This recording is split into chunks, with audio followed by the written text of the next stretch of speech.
শিক্ষার্থী, আমি বীরগঞ্জ বনি সরকারিতে বলি এবং বর্তমান দেশে যা অবস্থা সেখান থেকে বোঝা যায় যে আমার থেকেও ছোট বোনগুলো ধর্ষিত হচ্ছে, অথচ এই দেশের নতুন রাজনৈতিক দল কোনো স্টেপ গ্রহণ করছে না। ধর্ষককারী একের পর এক ধর্ষক করে চলেছে। দেশের কোনো নারীদের কেন নিরাপত্তা গ্রহণ করা হচ্ছে না? দেশের মধ্যে নারীদের কেন নিরাপত্তা দেওয়া হচ্ছে না? আমি বারবার বলবো যে আমাদের মতো বাচ্চাদেরকে অবশ্যই নিরাপত্তা প্রদান করা হবে।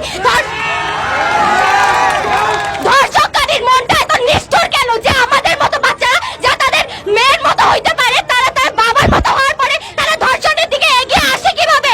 এবং বাংলাদেশের আইনকে আরো কঠোরভাবে বাস্তবায়ন করা উচিত, যার ফলে ধর্ষককারী ধর্ষণ করার আগে তার বুক কাঁপবে, হাজারবার কাঁপবে, কারণ একজন নারীকে কতটা কষ্ট করে বাঁচে থাকতে হয়, সমাজের সাথে লড়াই করতে হয়, তা সেই ধর্ষককারী জানে না। আর যদি জানতো তাহলে সেই নারীকে ধর্ষণ করা তো দূরের কথা, তার পাশ দিয়ে হেঁটে যেতে তার বুক কাঁপতো।